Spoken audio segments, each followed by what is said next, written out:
One good morning to all of you. Welcome to logic Pathshala. मैं आशा करती हूँ कि आप लोगों की तैयारी बहुत अच्छे से चल रही होगी और आपको वीडियो से बहुत मदद मिल रही होगी।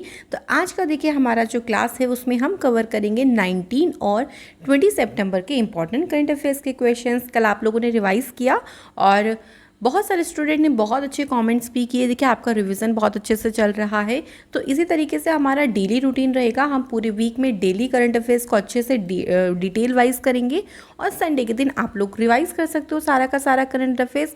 और उसके बाद आपको मंथली करंट अफेयर्स भी मिल जाएगा, जिससे आपका जो करंट अफेयर्स है वो बहुत ही ज़्यादा स्ट्रांग हो जाएगा, जो कि आपको एग्जाम में हेल्प डेफिनेटली करेगा।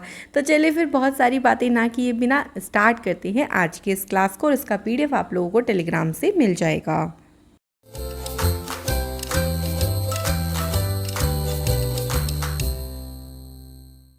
आज देखिए हमारे पास कोटेशन में है, don't accept to see a change if you don't make one. देखिए कभी भी एक्सपेक्ट मत करो कि कुछ चेंज होगा जब तक कि आप खुद से कुछ नहीं करोगे। भाई आपका छोटा सा एक बोलते हैं ना, छोटा सा एक प्रयास जीवन में बहुत कुछ चेंज कर सकता है। इसलिए हमेशा प्रयास करते रहें, कुछ ना कुछ करते रहें। खाली सोचे ना कि ये हो जाएगा, वो हो जाएगा, ऐसा हो जाएगा, वैसा हो जाएगा। कुछ भी अगर आपको अपनी लाइफ में चेंज चाहिए ना, उसके लिए आपको ही उठना होगा, आपको ही सब कुछ करना होगा। ओके, तो इसी के साथ आज के क्लास का फर्स्ट क्वेश्चन शुरू करते हैं। पहला क्वेश्चन देखिए हमारे पास क्या दिया गया है। Which edition of Indo Nepal joint military training exercise, जिसका नेम रखा गया है सूर्य किरण। देखो एक्सरसाइज से क्वेश्चन आपको डायरेक्टली भी बन सकता है कि जो ये सूर्य किरण एक्सरसाइज है ये कौन सी दो कंट्रीज़ के बीच में हुई, तो इंडिया और नेपाल के बीच में हुई है। कहाँ पे हुई, तो भाई देखो उत्तराखंड के पिथौरागढ़ में। तो क्वेश्चन में दो क्वेश्चन तो आपके बन गए, ठीक है। अब यहाँ पे क्या पूछा है कि इस बार इसका कौन सा एडिशन हुआ है 2021 में। तो 2021 की बात कर लेते हैं, एडिशन कौन सा हुआ है। तो करेक्ट देखिए आंसर हो जाएगा ऑप्शन नंबर बी, इसका हुआ है 15th एडिशन। सूर्य किरण हिंदी में आपका हो जाएगा सूर्य किरण एक्सरसाइज का कौन सा एडिशन हुआ है, 15वां एडिशन हुआ है। कहाँ पे हुआ है, तो फिर से ध्यान रखो पिथौरागढ़, जो कि आपका है उत्तराखंड में। अब बात कर लेते हैं देखो इससे प्रीवियस वाले की। इससे प्रीवियस जो इसका एडिशन हुआ था ये 2019 में हुआ था। 2020 में नहीं हो पाया, कैंसिल कर दिया गया बिकॉज ऑफ कोविड। तो 2019 में जो है वो ये नेपाल में हुआ था। उसके बाद 2021 में इंडिया में उत्तराखंड के पिथौरागढ़ में हुआ। ये जॉइंट मिलिट्री ट्रेनिंग एक्सरसाइज है जो कि दोनों देशों के बीच में जो बायलेटरल रिलेशंस को उनको इम्प्रूव करने में मदद करता है और जो भी ट्रेडिशनल फ्रेंडशिप है दोनों देशों के बीच में उसको और भी ज़्यादा मजबूत करता है ये एक्सरसाइज, जो कि किस किस के बीच में हुई है, इंडिया और नेपाल के। अब चलो नेपाल चलते हैं थोड़ा सा घूमने। देखो नेपाल की कैपिटल काठमांडू है, करेंसी है नेपालीज रुपी। प्राइम मिनिस्टर अभी यहाँ पे रिसेंटली अपॉइंट हुए हैं शेर बहादुर दुबे और प्रेसिडेंट कौन है, विद्या देवी भंडारी जी। अच्छा एक बार क्वेश्चन ये बनता है कि नेपाल कितने राज्यों के साथ सीमा बनाता है। देखो नेपाल की एक सीमा लगी यहाँ पे उत्तराखंड से, उसके बाद यहाँ से पूरी जो सीमा लगी वो लगी उत्तर प्रदेश से, इधर की सीमा जो लगी वो लगी बिहार से, यहाँ पर थोड़ी सी सीमा लगती है वेस्ट बंगाल से और ये सीमा लगी आपके सिक्किम से। ठीक है, तो 1 2 3 4 5 स्टेट के साथ जो है वो नेपाल अपनी सीमा बनाता है। और वही जो हम जानते हैं माउंट एवरेस्ट, माउंट एवरेस्ट जो है वो ये भारत में नहीं है, ये लोकेटेड कहाँ पे है, नेपाल में। तो नेपाल का सबसे ऊंचा पीक या सबसे ऊंची चोटी भी कौन सी हो जाएगी, माउंट एवरेस्ट हो जाएगी। तो इस तरीके से आपको ध्यान रखना है। क्वेश्चन नंबर 2 पे बढ़ते हैं। रिसेंटली देखो कौन सी कंट्री ने अभी अप्लाई किया है to join the Asia Pacific free trade grouping. भाई जो एशिया प्रशांत मुक्त व्यापार समूह है उसमें शामिल होने के लिए अभी हाल ही में चाइना ने यहाँ पर आवेदन किया है। तो करेक्ट आंसर हो जाएगा यहाँ पे चाइना। देखो ये जो Asia Pacific free trade grouping है ना, इसमें टोटल 11 नेशंस हैं, 11 कंट्रीज़ इसमें शामिल हैं। और ये जो कंट्रीज़ हैं ये जितने भी इंटरनेशनल पॉलिसीज़ होती हैं, नीतियाँ होती हैं, उन पर अपने प्रभाव को बढ़ाने के लिए यहाँ पर एक जगह पे यहाँ पे 11 नेशंस के द्वारा ये जो ग्रुपिंग है वो बनाई गई है। तो चाइना भी भाई इसमें आना चाहता है, तो इसके लिए चाइना ने भी हाल ही में आवेदन किया है। इसका चाइना की तरफ से जो एप्लीकेशन सबमिट करी गई वो करी गई बाय द कॉमर्स मिनिस्टर, जिनका नेम है वांग वेंताओ। इनके द्वारा किसे दी गई, ट्रेड मिनिस्टर ऑफ न्यूजीलैंड, जो कि रिप्रेजेंटेटिव हैं आपके CPTPP यानी comprehensive and progress agreement for trans Pacific partnership, इसी का ही दूसरा नाम है, कंफ्यूज मत हो, यही Asia Pacific free trade grouping ही है, जिसको रिप्रेजेंट कर रहे हैं जो न्यूजीलैंड है उसके ट्रेड मिनिस्टर, और इन्हीं को ही एप्लीकेशन दी गई है चाइना के कॉमर्स मिनिस्टर वांग वेंताओ ने। ठीक है, तो यहाँ पे आंसर क्या हो जाएगा, चाइना।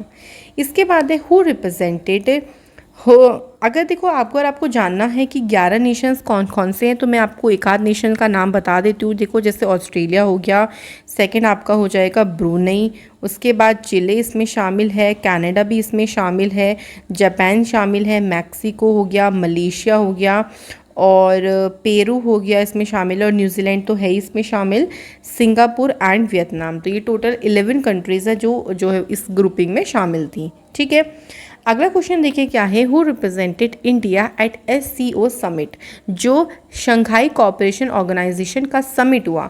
अच्छा, ये मीटिंग जो हुई है ना, ये 21st मीटिंग हुई है, 21 नंबर की मीटिंग हुई है, और इसमें रिप्रेजेंट भारत का प्रतिनिधित्व किसने किया है, तो आंसर हो जाएगा प्राइम मिनिस्टर नरेंद्र मोदी जी। ये मीटिंग कहाँ पे हुई है, तो देखो तजिकिस्तान में दुशानबे जगह है जहाँ पे इस मीटिंग को कंडक्ट कराया गया है। तो एक क्वेश्चन भी आप लोगों से बन सकता है।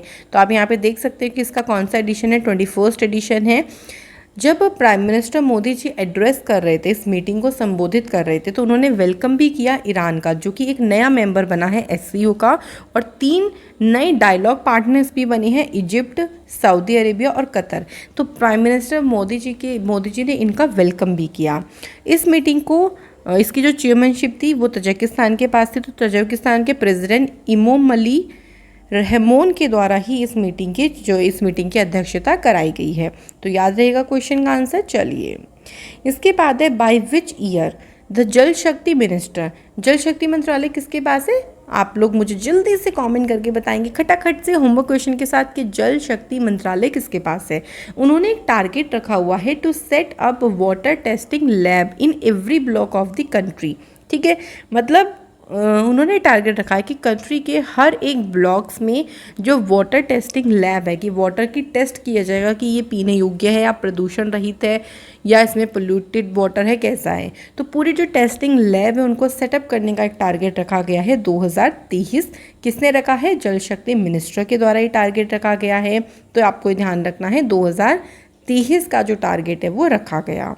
इसके बाद अगला क्वेश्चन है, भारत का पहला यूरो ग्रीन बॉन्ड किसने जारी किया है, तो ये जारी किया है पावर फाइनेंस कॉरपोरेशन लिमिटेड के। देखो पहली बार अगर कोई भी चीज़ होती है तो वो इम्पॉर्टेंट होती ही है।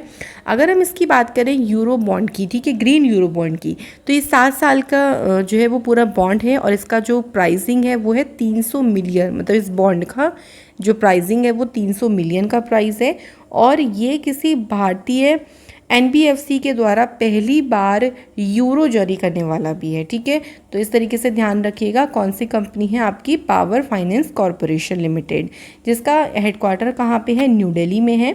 इसकी स्थापना 1986 में हुई, और प्रेजेंट टाइम में इसके जो चेयरमैन हैं आपके लिए जो मैनेजिंग डायरेक्टर वो हैं RS ढिल्लो। तो क्लियर हो गया। बढ़ते हैं अगले क्वेश्चन पे। इसके बाद है what is the purpose of the rail Kaushal Vikas योजना।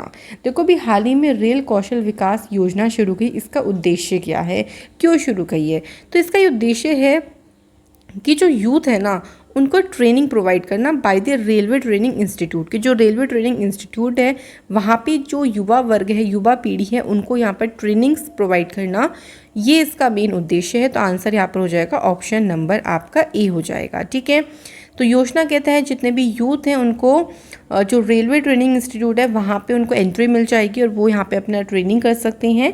ये जो ट्रेनिंग होगी वो रिलेटेड होगी इंडस्ट्रियल बेस्ड स्किल्स के ऊपर।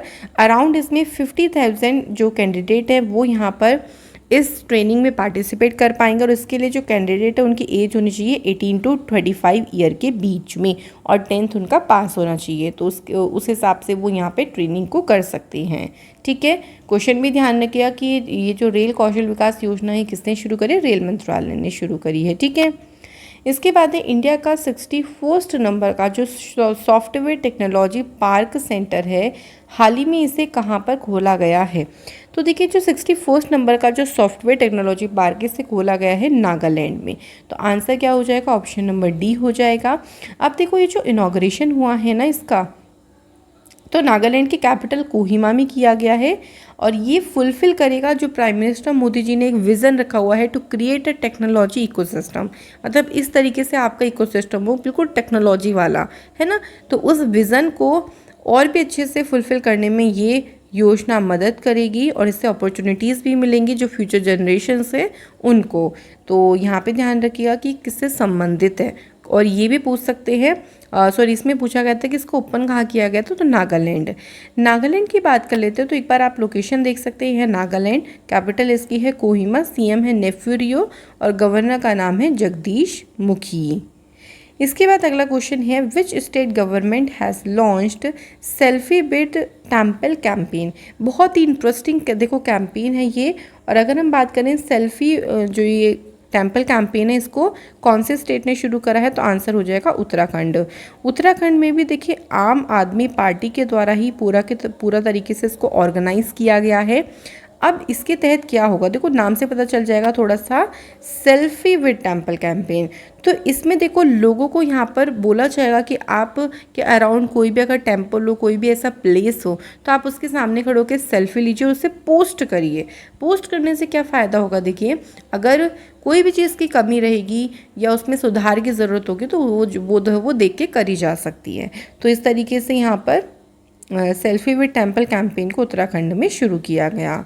बात आती है उत्तराखंड की, तो उत्तराखंड में देखो गैरसैंण और देहरादून दो कैपिटल है। हाल ही में यहाँ पे गवर्नर अपॉइंट हुए हैं गुरमीत सिंह, लेफ्टिनेंट जनरल गुरमीत सिंह, और पुष्कर सिंह धामी यहाँ के कौन है, सीएम हैं। अभी हाल फिलहाल में ही देखो उत्तराखंड में सबसे बड़ी एयर फेंड्री को ओपन किया गया। यहाँ पे पहला फॉरेस्ट हीलिंग सेंटर ओपन किया गया और इसके अलावा देखो पहला क्रिप्टोगेमिक पार्क और पहला पॉलिनेटर पार्क भी कहाँ पर ओपन हुआ, आपका उत्तराखंड में ओपन हुआ है। और एक भूकंप अलर्ट एप्लीकेशन, इसको भी उत्तराखंड की सरकार ने लॉन्च किया। तो इस तरीके से आप लोग पुराना इस तरीके से कनेक्ट करके पढ़ोगे तो बहुत ही आसान हो जाएगा आपको करंट अफेयर्स को याद करना। इसके बाद अगला क्वेश्चन देखिए क्या है, who was appointed as a brand ambassador for Fossil which is an American watches and accessories firm. तो देखिए भी हाल ही में जीवाश्म के लिए ब्रांड एम्बेसडर के रूप में किसे नियुक्त किया गया था, और जीवाश्म के लिए ब्रांड एम्बेसडर किसे बनाया गया, तो आंसर हो जाएगा कृति सेनन। कृति सेनन भाई बॉलीवुड एक्ट्रेस हैं, काफ़ी अच्छा इन्होंने वर्क किया है अभी तक फिल्मों में। सो इनको यहाँ पर ऐसा ब्रांड एम्बेसडर पद पर अपॉइंट किया गया है। इसके बाद देखिए अगला क्वेश्चन क्या है, who has joined RBI innovation hub as the chief technology officer. तो मुख्य प्रौद्योगिकी अधिकारी के रूप में आरबीआई इनोवेशन हब में कौन शामिल हुआ है, तो करेक्ट आंसर देख लीजिए जल्दी से। करेक्ट आंसर यहाँ पर क्या हो जाएगा, तो देखिए हमारे पास यहाँ पर जो क्वेश्चन है RBI innovation hub as a chief technology officer कौन अपॉइंट हुए हैं, तो आंसर हो जाएगा अमित सक्सेना। तो अमित सक्सेना को अपॉइंट किया गया है as a chief technology officer, कहाँ पे, आरबीआई इनोवेशन हब में। अब देखो इसे हम याद कैसे करेंगे, याद हम इसे ऐसे कर सकते हैं कि आरबीआई, भाई आरबीआई बताया कि आपको सबसे बड़ा बैंक है हमारा, जो मेन आपका जो इंडिया का मेन बैंक है वो है RBI, reserve bank of India. तो आरबीआई में अगर कुछ भी इनोवेट हो रहा है ना, कुछ भी नया हो रहा है तो आराम मतलब एकदम से नहीं हो सकता, उसके लिए आपको बहुत मेहनत करनी पड़ेगी, तभी आप कुछ इनोवेट कर सकते हो। यानी आपको एक तरीके से मर मिटना पड़ेगा कुछ भी चीज़ को इनोवेट करने के लिए। तो मिट से हो जाएगा अमित। अमित सक्सेना बन गए अभी हाल ही में चीफ टेक्नोलॉजी ऑफिसर। इसकी बात करते हैं, देखो जो RBIH है ये क्रिएट करता है एक इकोसिस्टम जो फोकस करेगा promoting access to financial services पे। मतलब एक ऐसा पारिस्थितिकी तंत्र तैयार करेगा जो कि वित्तीय जो सेवाएं हैं और जितने भी उसके प्रोडक्ट हैं वहाँ तक पहुँच को बढ़ाने के ऊपर पूरा का पूरा ध्यान केंद्रित किया जाएगा। ऑल्सो ये फाइनेंशियल इंक्लूजन को भी यहाँ पे प्रमोट करेगा।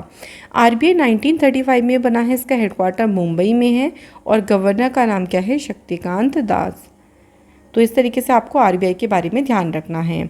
तो ये थी हमारी कुछ डिटेल वाली न्यूज़। अब हम लोग शॉर्ट न्यूज़ के बारे में देख लेते हैं। सबसे पहले देखो बुक का नेम है, तो झुम्पा लाहिरी ने अभी हाल ही में अपनी एक नई बुक को लॉन्च किया है और उस नई बुक का नाम क्या है, translating my self and others.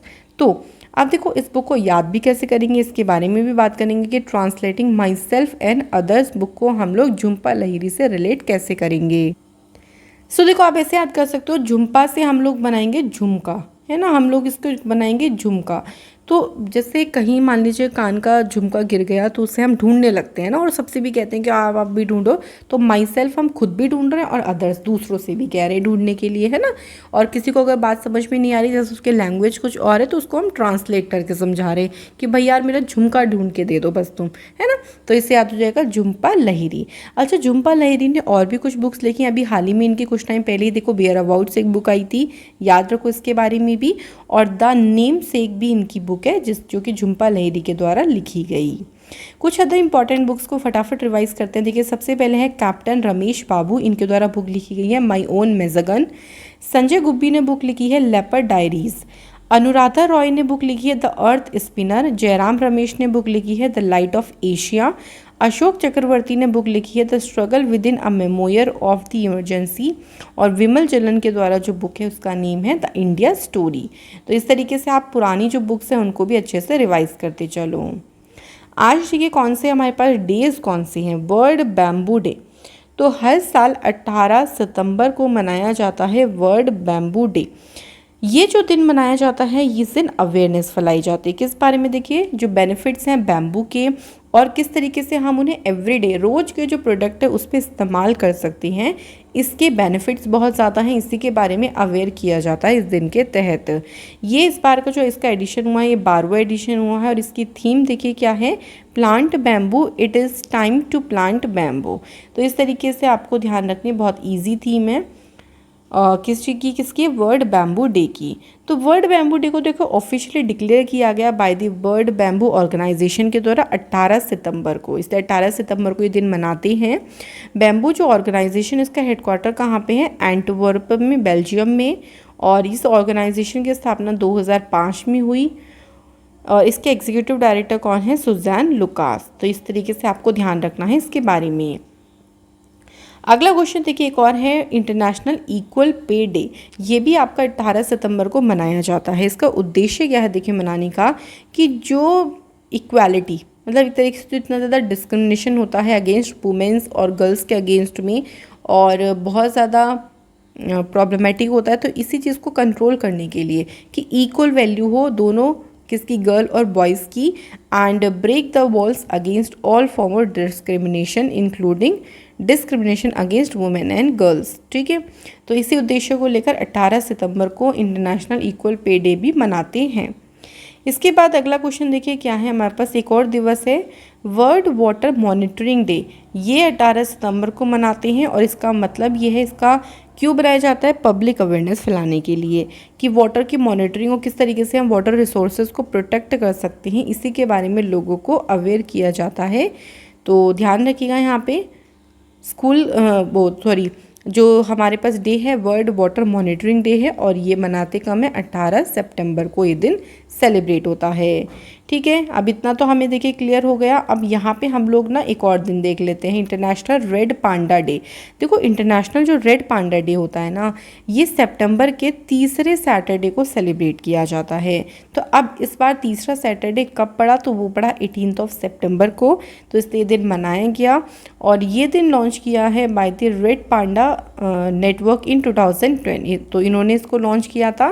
पहली बार इंटरनेशनल रेड पांडा डे 18 सितंबर 2010 में मनाया गया था। ठीक है, तो इस तरीके से आपको थोड़ी सी पुरानी जो बातें हैं वो भी ध्यान होनी चाहिए। ओके, अब देखो हम लोग फटाफट से यहाँ पे रिवाइज कर लेते हैं, क्योंकि मैंने इसलिए खाली स्लाइड रखी, एक बार हम क्विक रिवीजन कर लेते हैं। देखो पूरा 1 to 7 सितंबर था, पूरा एक हफ्ता था, वो रहा आपका न्यूट्रिशन वीक। उसके बाद 3 सितंबर को जो दिन आया वो कौन सा है, स्काई क्रैपर डे। 5 सितंबर को सेलिब्रेट हुआ इंटरनेशनल डे ऑफ चैरिटी। तो इसको याद करना आपको 5th ऑफ सितंबर थे। 5th ऑफ सितंबर को टीचर्स डे भी सेलिब्रेट होता है।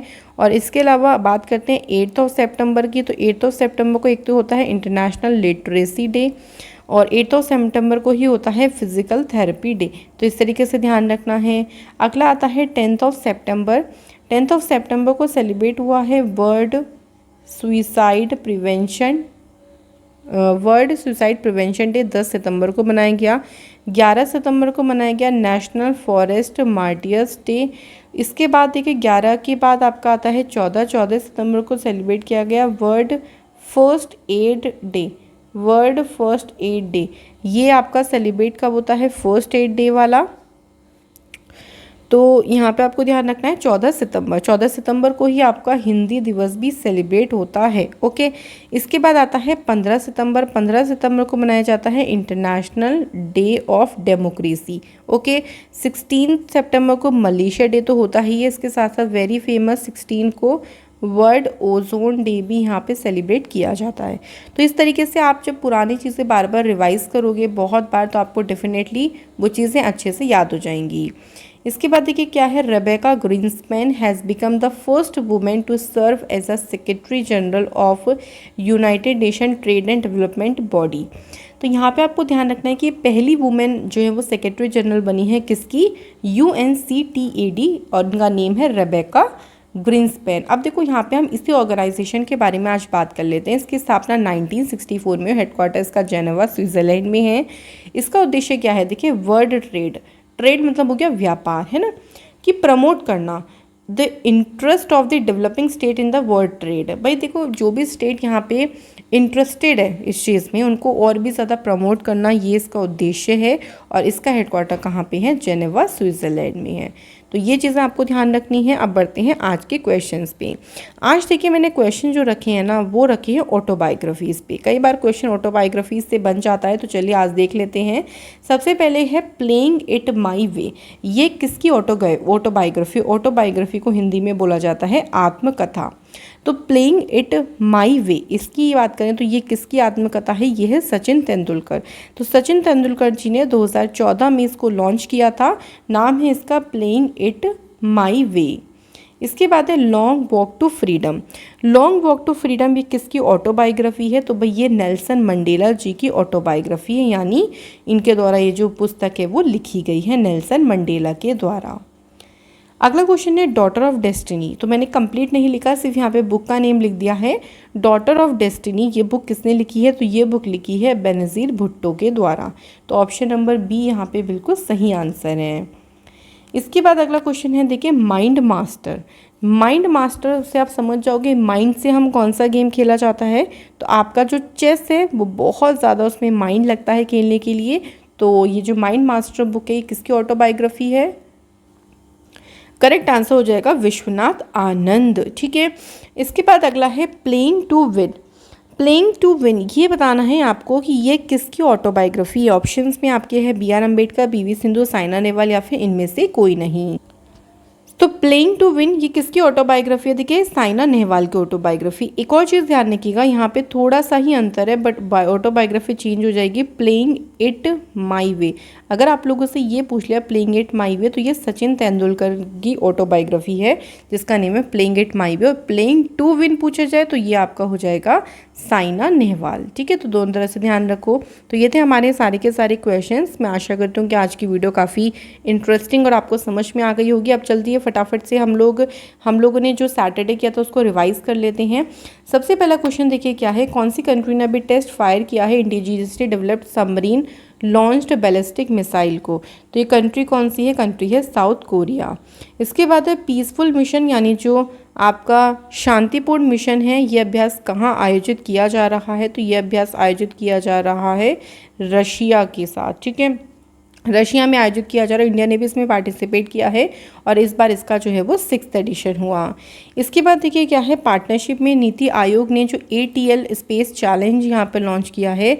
तो इसके लिए यहाँ पर बताना है कि जो नीति आयोग है इसने पार्टनरशिप किसके साथ करी है। तो का आंसर हो जाएगा यहाँ पे देखिए CBSE के साथ और इसरो के साथ यहाँ पे पार्टनरशिप करी गई। इसके बाद है who has launched a report जिसका टाइटल है reforms in urban planning capacity in India. तो इस तरीके से ये पूरी की पूरी एक रिपोर्ट दी गई है और ये रिपोर्ट किसने दी है, नीति आयोग के द्वारा जो है वो रिपोर्ट दी गई है। रिपोर्ट का नाम, उसका टाइटल का नाम ध्यान रखिएगा। इसके बाद अगला क्वेश्चन है उत्तर प्रदेश मातृभूमि योजना का पर्पस, उद्देश्य क्या है। देखिए इसका उद्देश्य था कि जो कॉमन मैन है ना उनको डेवलपमेंट काम में पार्टिसिपेशन देना। इसके बाद अगला क्वेश्चन है सिडबी ने अभी स्टार्टअप्स को सपोर्ट करने के लिए किसके साथ एमओयू साइन किया है, तो आंसर है असम के साथ किया। कौन से मिनिस्टर ने यहाँ पे 1 ग्राम पंचायत 1 डिजी पे सखी मिशन को लॉन्च किया है, तो आंसर हो जाएगा Jammu Kashmir.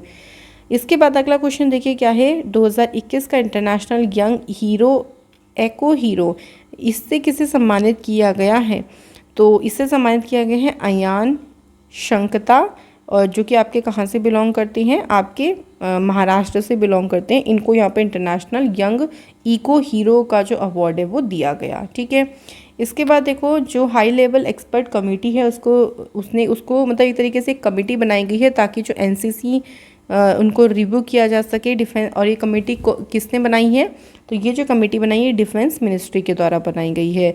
World patient safety day कब मनाते हैं, तो 17 सितंबर को जो है वो ये दिन मनाया जाता है। लास्ट वीडियो में आप लोगों से देखिए क्वेश्चन मैंने कुछ पूछे थे फेस्टिवल से रिलेटेड कि राजा पर्व फेस्टिवल सेलिब्रेट होता है उड़ीसा में। सेकंड पूछा गया था कि जो वांगचुआ फेस्टिवल है वो आपका कहाँ सेलिब्रेट होता है, असम में। तो प्रणवेश मेहता ने बहुत अच्छा आंसर किया है। इसी के साथ हेमंत कुमार और सत्यजीत पुहान ने भी बहुत अच्छे से आपका जो आंसर है वो किया है। आज के क्वेश्चन देखिए क्या है, आर्मी चीफ कॉन्क्लेव और जो कि न्यू दिल्ली में ऑर्गेनाइज हुआ इसका कौन सा एडिशन हुआ है। इसके बाद जो 7 नंबर की फॉरेन ऑफर कंसल्टेशन हुआ है बिटवीन इंडिया और चिले के बीच में, ये बताना है आपका कहाँ पे किस शहर में इसे आयोजित किया गया। तो ये थी आज की हमारी क्लास जो हमारी फिनिश हो गई। सारे क्वेश्चन हमने कवर कर लिए हैं और जो एक्स्ट्रा नॉलेज है मैं आशा करती हूँ कि आप लोगों को इससे बहुत फ़ायदा मिलेगा। तो चलिए आप लोगों से नेक्स्ट वीडियो में मुलाकात होगी। Thank you so much for watching this video.